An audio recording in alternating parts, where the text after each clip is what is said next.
All right, and that concludes our formal presentation. Jem or John, do you have anything to add before we go to our Q&A? So I don't have anything to add. I'm just thankful for everybody showing up to see the session and to ask questions that they might have about the program. I don't have anything to add either, other than happy to answer questions. Thank you. All right, and so for those that are on the session today, feel free to go ahead and put your questions in the Q&A function at the bottom right-hand corner of your screen. I did receive some questions in advance, and I will go to those right now. And the first question is, are the same courses offered all year? Can I start the program in the summer? So you can start the program in any given semester, but courses generally are offered just once a year. So we have courses that are offered in the fall, and generally every year they're only offered in the fall. Same for the spring semester.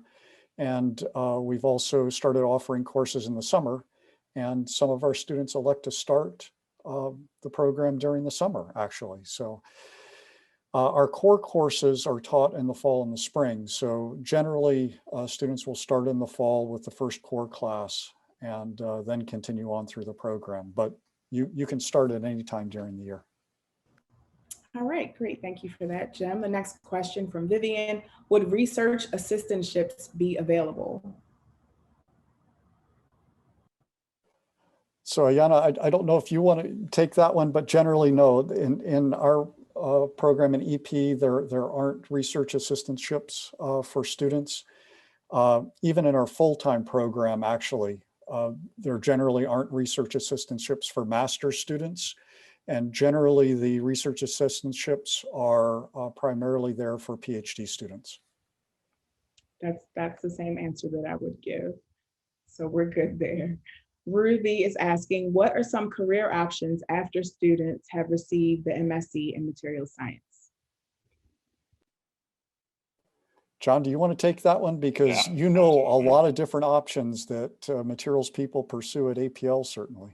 Yeah, so I would say that with the material science master's degree, engineering degree, you certainly really open up the aperture on opportunities. I mean, there's a wide variety of things that you can do with material science engineering degree. Just looking at our own institute, the Johns Hopkins Applied Physics Lab, we have a variety of different departments and sections that work on, a very diverse set of material issues, ranging from hardware for spacecraft to biomedical engineering. You might find also, and certainly this is true in my career, you start off doing engineering type problems, and then you discover that those engineering skills that you've learned really give you skills and analysis tools that you can use in other disciplines. And so I've ended up doing national security work, national security analysis work, which is something, if you had asked me 10 years ago, is that what you're going to end up doing? I would have said, I don't even know what that is, right? But the problem solving skills that you get, are broader than just engineering. It allows you to do other things that you might not even think about. Great, thank you for that, John. The next question from Paula, what is the completion rate of the program, especially for out-of-state professionals? Actually, Ayana, I don't know if you have statistics on that. I don't have statistics on that, honestly. Our students are able to complete the degree program completely online, which is great. But that's only been a possibility over the past, I would say, 2 years. Prior to that, there was coursework that students actually had to complete on site. And so our first cohort of students that we took in, when they were able to finish completely online, actually hasn't started to graduate yet. So I don't have any statistics on the completion rate for our program at this point in time. So Paula, I can pull that data. I can get that data pulled for you. If you want to shoot me an email, I'll put my email address in the chat so that I can give you a better idea of what the completion rate, but just keeping in mind what Jem just said about how the program has changed format a little bit. I don't see any other questions in the Q&A, but you all please take advantage of this opportunity I will go back to the questions that I received via email before the session. And someone is asking about financial aid and tuition. So the cost per course is $4,775. So we suggest that you budget for 10 courses, you budget between $48,000 and $50,000 to complete your degree program.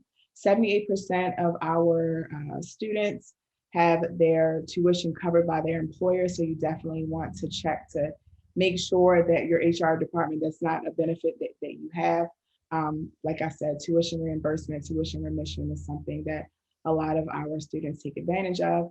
We unfortunately do not offer any internal funding, but I will also put a link to the admissions and aid page in the chat so that you can go there to see what other resources may be available for you so that you can find your graduate degree.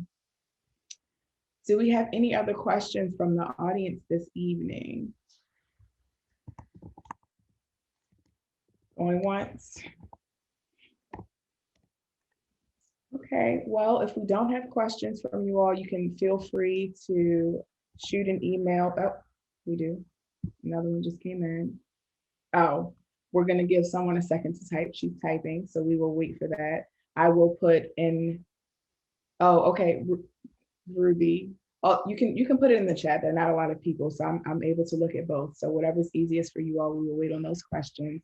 I'm gonna put the general admissions email in the chat as well. If you have general admissions questions, you can email jhep@jhu.edu. And if there's specific questions, they will ensure that they get to the right person. I'm trying to also get the link to the admissions and aid. Okay, Paula is asking, I work with polymers. What kind of electives does the program have to expand my knowledge in there? So it's a great question, Paula. Yeah, so for the first time, our program is going to be offering an elective in polymers this fall, an online course, but then we also offer polymers related courses in our applied biomedical engineering program. And also you can find a polymers course in our mechanical engineering program. In materials, we have, I will call processing courses, and they're not polymer specific, but aspects of those courses do carry over into the world of polymers, certainly when you talk about processing. And certainly in our courses that relate to nanotechnology, you'll find topics that relate to polymers. But we don't have, let's say, a complete suite of polymers courses that we would offer to our students. And even in our metal additive manufacturing course, we cover polymer additive manufacturing processes briefly. Great, thank you both for that. Paula, I hope that answered your question. I saw someone else say, okay, there we go. So Ruby, what is the provisional status with applicants who don't necessarily have the required courses? For example, 5 quarters of advanced calculus and programming language. How is the provisional status evaluated before a student can transition to the official degree program? So that's a good question. You know, many times our students will apply to our program and they'll have the calculus sequence, but they don't have linear algebra or differential equations. And in some of our core classes, you will hit topics that you will benefit by having that kind of mathematical background. And we do ask that the students complete a course in linear algebra or differential equations before being admitted completely to the program. Until you have those prerequisites in place, you're not able to take our graduate level courses. And all you have to do is show proof of completing whatever prerequisite you're missing satisfactorily. And then you're able to enroll in other courses in our program. All right, great. Thank you for that, Ruby. I hope that answers your question. I saw someone's hand raised, but I don't see it in, okay. Q&A. What is the eligibility to get into this course? I'm not sure what course you're referring to. Raul, just clarify what course you're referring to so that we can answer that question for you. Do you mean the program, the admissions requirements? That's probably the question. Yeah. So do you all want to go over the general admissions requirements really quick? Yeah, so generally we're looking for students who have a background in a science or engineering subject that might or might not be explicitly related to materials. It's most important to see that you've got the general physics and chemistry sequences as part of your undergraduate program, or have taken those before applying to our program, as well as the mathematics sequence, which we just discussed. If you have that kind of background and your GPA is 3.0 or higher, generally you'll be offered admission into our program. If your GPA isn't high enough and you don't have letters of recommendation from your workplace that indicates that you have the ability to complete higher level work, then you might be admitted on what we would call a conditional basis. And generally the condition of full admission is that you successfully complete either our first core class satisfactorily with a B or better, or both of our core courses with a B or better. And once you complete both of those, then you're fully admitted into the program. And that's just a way that we can assess whether or not you can handle the type of coursework that you will encounter in the rest of our degree program. So I hope that answers the question about what the kind of the admission requirements are for our program. Okay, thanks for that, Jim. A follow-up from that question, he's asking about a research paper. Is that a part of the coursework? Depends on the course. Some may. I know some of my courses in the past have, but that's not always the case. I suspect for most engineering courses, that's probably not the case, so, but maybe. Right. Okay, thank you for that clarification. Paula is asking, what has been the average size of each cohort? Is it growing year over year? So it's a good question. Our program is relatively small compared to other programs in EP, and you'll find that you won't have problems getting into the courses that you need for your degree, which is nice. But we also have a growing enrollment in our program. So right now there are a total of approximately 50 students in our program, and students generally take between 2.5 and 5 years to complete their master's degree in our program. And so generally in your materials courses, you'll have 5 to 15 students.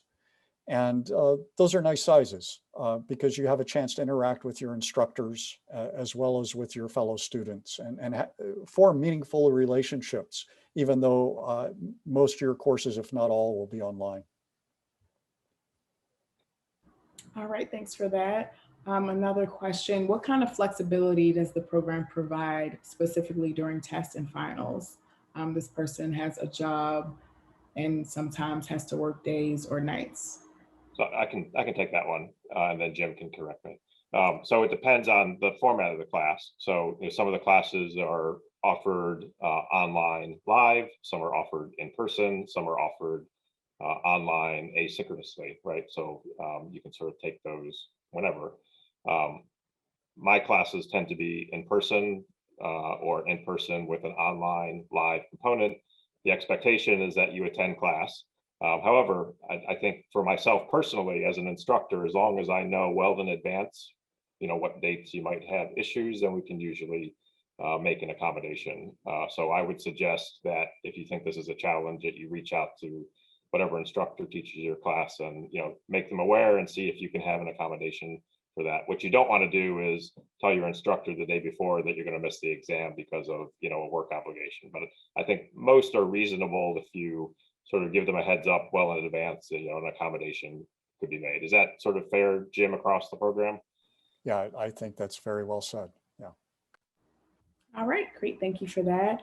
Raul's asking, do I need knowledge of physics to pursue the course study? I'm assuming he means the course study. Does he need physics knowledge? Yeah, I think as we discussed as part of the admission, there is an expectation, whether you have the degree or not, that you do have some experience in physics or engineering courses that are sufficient for you to be granted admission. Yes.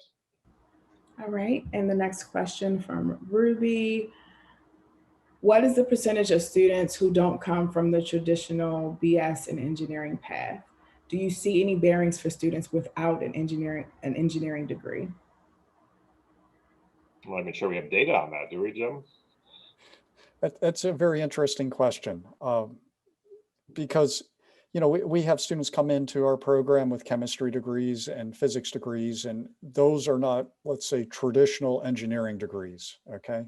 Our program is interesting, though, because the name of it is Material Science and Engineering, which means there are components of the program that are really science oriented. And that's why chemistry people and physics people can do quite well in material science and engineering. They recognize a lot of the topics that we cover in a number of our courses. But if you go outside of the sciences or engineering, my experience has been that students don't have the required coursework in their background to be successfully admitted to the program, or at least convince us that they would be successful in the program if they were admitted. So I have had discussions with students who might have journalism degrees and they're interested in doing a pivot with their career, but without having the prerequisites in place, the math sequence and the basic science sequence, it's difficult to convince the people making decisions about admission that you would be successful in our program. So even if you don't have a science or engineering degree, you have to have those core courses in place to convince people that you would be successful in the program. All right, thank you for that. Another question, what would you recommend for someone who's trying to determine if materials science is the right focus for them? You want to give that one a shot, John? Because that's a great question. Yeah, I'm happy to start, and I'm going to punt it over to you, Jim. The proof is in the pudding, right? I mean, first of all, you have to have, there's a reason why you're interested in material science, right? You have to have the interest and the drive you want to be able to learn about material science and have the initiative to learn about material science. It's not just, the courses are challenging, right? They're not impossible, they're challenging. So you have to be interested in them and be able to sustain your interest. It's not just something you do on the side, right? It's something, it is something you do on the side part-time, but it's something you have to have the drive and willingness to, dedicate time to. So I would say that's number one. And then number two is the aptitude. So how do we determine aptitude? Well, as Jim says, part of that is the prerequisites, right? Do you have the prerequisite courses that demonstrate that you have the aptitude for it? So if you have the interest and drive and aptitude, if you've checked all those boxes, then the next step is to take a class, I think, right? And take one of the core classes and see how it goes, right? And I think those three things together would be a good gauge for determining if this is for you. And now Jim will tell you, hopefully I'm right or maybe I'm wrong, but that's sort of my take on that. No, John, I think you did a great job there. I'll just always fall back to the standard line that we use when we're talking to prospective undergrads. And what we tell them is realize that everything is made out of something, and that something is a material. So if you want to understand a lot of areas of engineering, many times the materials at the core of it. So great, thank you both for that. The next question from Paula, what is the diversity like of the students in this program? So Paula, I don't know if you all have specific diversity data, but I have general diversity data and I can definitely send that to you. I put my email address in the chat. I don't have it right now in front of me, so that's why I can't run the numbers off, but I was hired specifically to recruit underrepresented minorities for both the part-time and the full-time program. So I can say with confidence that in the past 2 years, diversity as far as women in engineering and Black and brown people in engineering has definitely increased for both our part-time and full-time programs. But shoot me an email and I'll get you specific data gladly. Do you all want to add anything to that? I'm actually pulling up some information that I downloaded about, so in our program, 47% are women, 53% are men, 70% are white, Caucasian, 13% are Asian, 10% are Hispanic, 3% are Black, and then a small sliver is unknown. So that's just a quick breakdown of the makeup of the students in our program.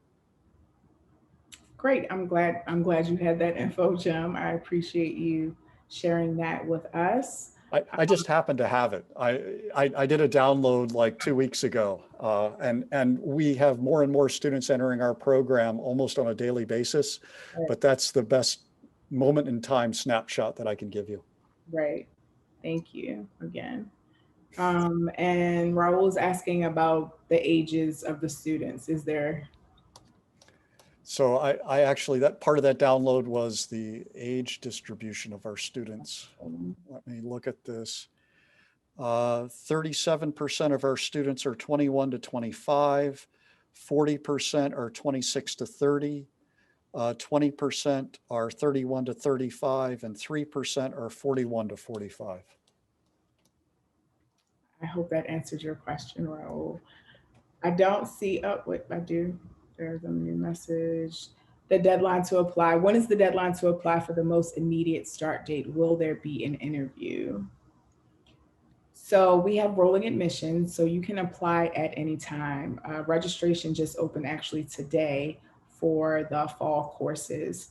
And so what we say, what we suggest, or what the admissions team suggests, is that you allow at least 6 weeks from the time of your application to receive a decision, and then allow yourself enough time to actually apply for the courses that you need for your program. So there's no deadline. I don't know if you apply today what that turnaround would look like, but you can apply at any time and there's no application fee. Do you all want to add anything to that?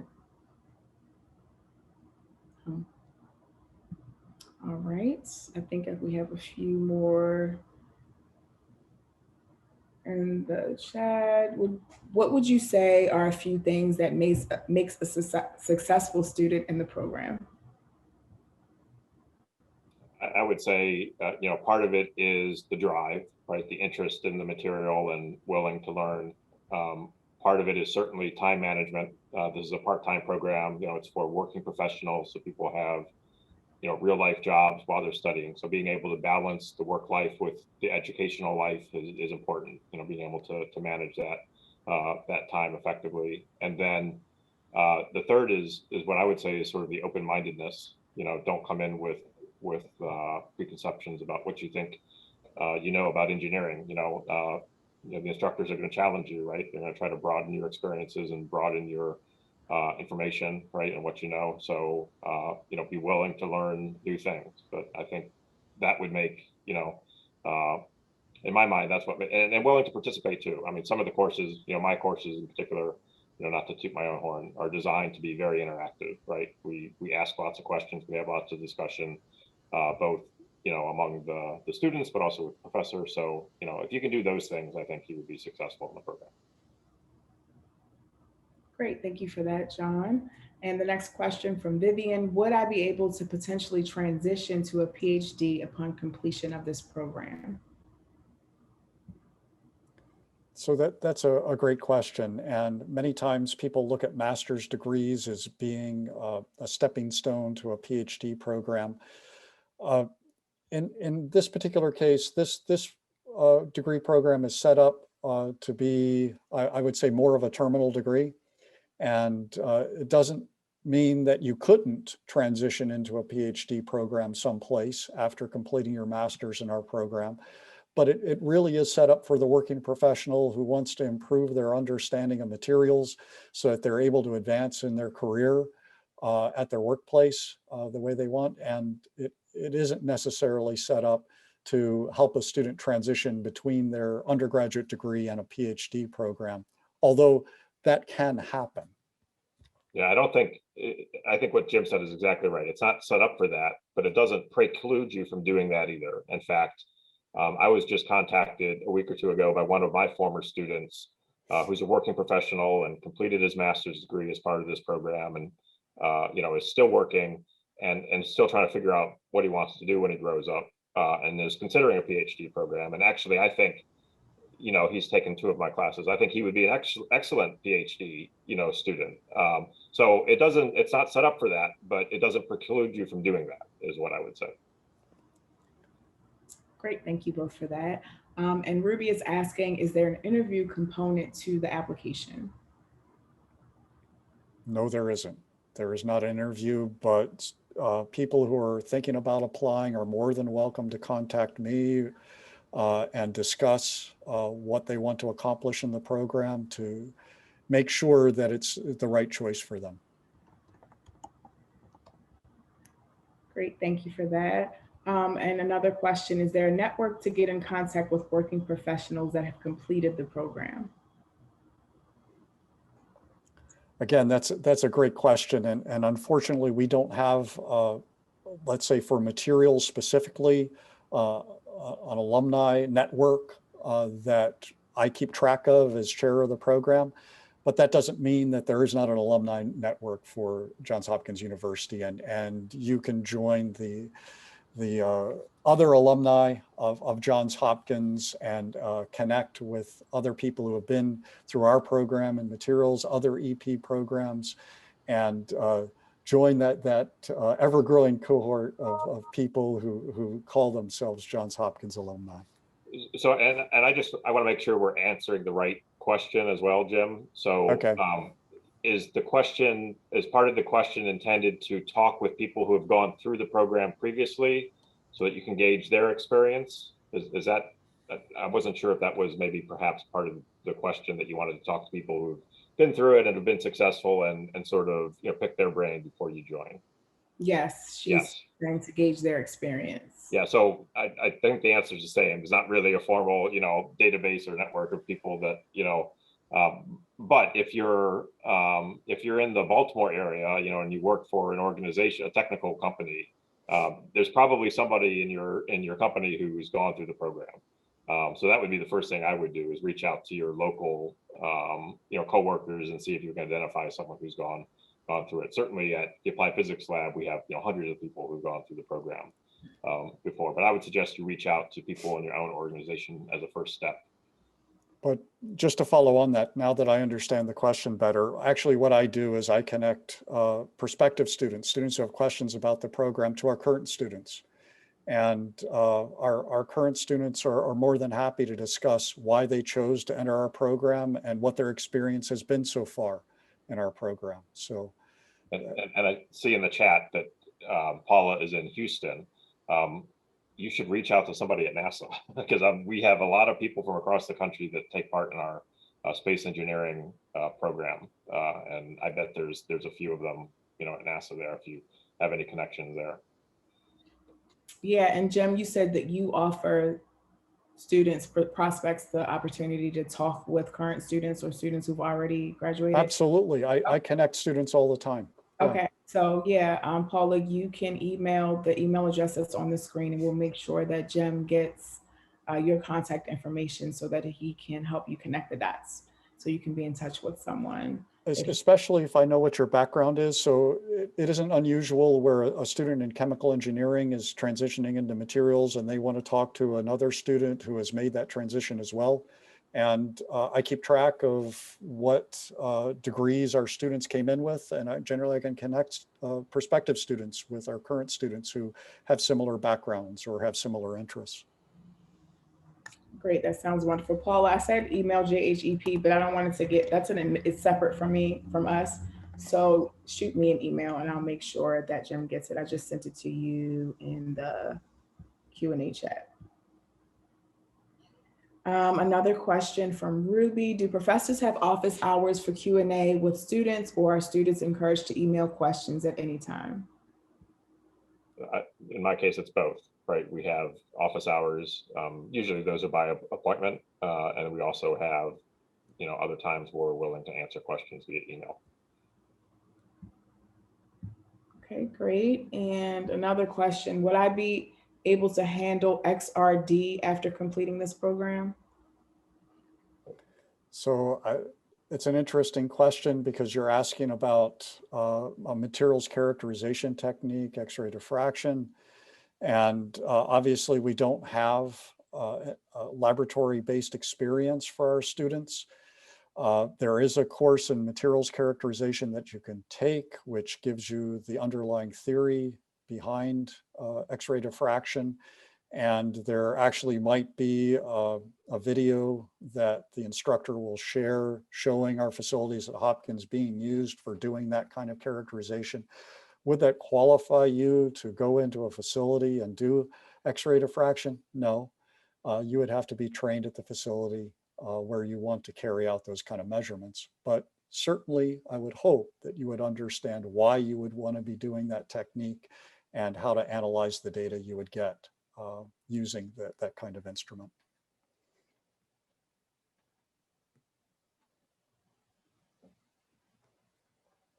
Ayana, you're muted. Sorry, I said a whole bunch of stuff. I don't see any other questions in the Q&A or the chat right now. And so if we don't have any additional questions, I have the email address that's on the screen right now. You can email that if you have any follow-ups. And Jim or John, do you have anything you'd like to say before we close out the session this evening? I just want to thank everybody for showing up, and I look forward to seeing your applications, and I hope you're able to join us in materials and EP. Great. John, you're nodding, so you agree with what he said? Yes. Absolutely. Okay. Yep. Thank you all for joining us. You will receive an archive of the video portion of this in 2 weeks or so. So be on the lookout for that. And we look forward to seeing you in our virtual classrooms and in person. Have a good evening. Thank you.